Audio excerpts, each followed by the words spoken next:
கர்த்தருடைய பரிசுத்தமுள்ள நாமத்திற்கு ஸ்தோத்திரம். இன்றைய நாளின் கர்த்தருடைய வார்த்தையாக நியாயாதிபதிகளின் புஸ்தகம் 5வது அதிகாரம் 31வது வசனம். அவரில் அன்பு கூறுகிறவர்களோ வல்லமையோட உதிக்கிற சூரியனை போல இருக்க கடவர்கள். எனக்கருமையானோர்களே, கர்த்தரில் அன்பு கூறுகிறவர்கள் எப்படியாக இருக்கிறார்களாம்? வல்லமையோட உதிக்கிற சூரியனை போல இருக்க கடவர்கள் என்று இஸ்ரவேல் ஜனங்கள் பாடுகிறார்கள்.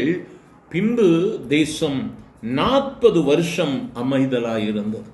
இன்று உன்னுடைய வாழ்க்கையில் நீ கொந்தளிப்பின் மத்தியில் நின்று கொண்டிருக்கிறாயோ, கலங்கி போய் சூழ்நிலைகள் உனக்கு எதிராக இருக்கிறது என்று சொல்லி கலங்கி இருப்பாயானால், வேதம் உனக்கு சொல்லுகிறது, என் ஆண்டவருடைய ஜீவனுள்ள வார்த்தை சொல்லுகிறது, அவரில் அன்பு கூறுகிறவர்களுக்கோ வல்லமையோட உதிக்கிற சூரியனை போல் இருப்பார். நம்ம ஒருவேளை சோர்ந்து போயிருக்கலாம், சூழ்நிலைகளை கண்டு கலங்கி போயிருக்கிறாயோ, பயப்படாதே. கர்த்தரில் அன்பு கூறுகிறவர்களுக்கு சகலமும் நன்மைக்கு ஏதுவாக நடக்கும். இன்னைக்கு ஒருவேளை தீமையா இருக்கலாம், ஆனால் நாளைக்கு விடியலை பார், உனக்கு ஒரு பெரிய நன்மை காத்திருக்கும், ஒரு பெரிய மேன்மை காத்திருக்கும். கர்த்தரை நம்புகிறவர்கள் ஒரு நாளும் வெட்கப்பட்டு போவதில்லை. அப்படி வெட்கப்பட்டு போவதா இருந்தா, இந்திய தேசத்தில் எத்தனை மிஷனரிகள், எத்தனை ஊழியர்கள் பல தேசங்களில் இருந்து வந்து தங்களுடைய குடும்பத்தை இழந்து, தங்களுடைய செல்வத்தை, செழிப்பை இழந்து இந்த தேசத்திற்காக ரத்தம் சிந்தினார்களே, அவங்க எல்லாம் வெட்கப்பட்டு போனாங்களா? எவ்வளோ பெரிய மேன்மையை கர்த்தர் கொடுத்தார். இன்றும் கர்த்தர் அதே வார்த்தையை கேட்கிற ஒவ்வொருவருக்கும் கொடுக்கிறார். சோர்ந்து போயிருக்கிறியா? உனக்கு விரோதமாய் எழும்புகிறதை கண்டு பயந்து போயிருக்கிறியா?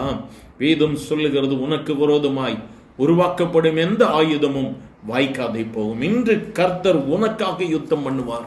நீ சும்மா இருப்ப, உனக்காக யுத்தம் பண்ணுவார். உனக்கு விரோதமானவர்களுடைய முடிவின் சரி கட்டுதலை உன் கண்கள் காணும், உன் செவிகள் கேட்கும். இன்றைய நாள் அதுதான். இன்னைக்கு ஆண்டவர் செய்கிற அற்புதம் அதுதான். இன்று உனக்கு தேவனுடைய வல்லமை உதிக்கிற சூரியனை போல உதிக்க போகிறது. எனக்கு அருமையான தேவ பிள்ளையே, தேசம் 40 வருடம் அமைதலாக இருந்தது. இன்று கர்த்தர் உனக்கும் உன் குடும்பத்திற்கும், உன்னை சார்ந்தவர்களுக்கும், உன் சந்ததிக்கும் இதோ நிம்மதியை கட்டளையிடுகிறார், சமாதானத்தை கட்டளையிடுகிறார். நீ விதைத்த விதையின் பலனை கர்த்தர் இன்று உன்மடியிலே திரும்ப போடுகிறார். பெற்றுக்கொள்ளலாமா? எங்கள் அன்பின் ஆண்டவரே, ஆசீர்வதிக்கப்பட்ட இந்த காலை வேளைக்காக நன்றி அப்பா. பலவிதமான இடுக்கமான சூழ்நிலையில், கடினமான பாதையில் நடந்து உம்முடைய பிள்ளைகள் இந்த வார்த்தைகளை கேட்டுக்கொண்டு இருக்கலாம். ஆனால் கர்த்தரில் அன்பு கூறுகிறவர்களுக்கு நீ சொன்ன வார்த்தையின்படி வல்லமையோடு உதிக்கிற சூரியனை போல இருக்க கடவர்கள். இந்த வார்த்தை அப்படியே நிறைவேறுகிற தயவிற்காய் ஸ்தோத்திரம் ஆண்டவரே.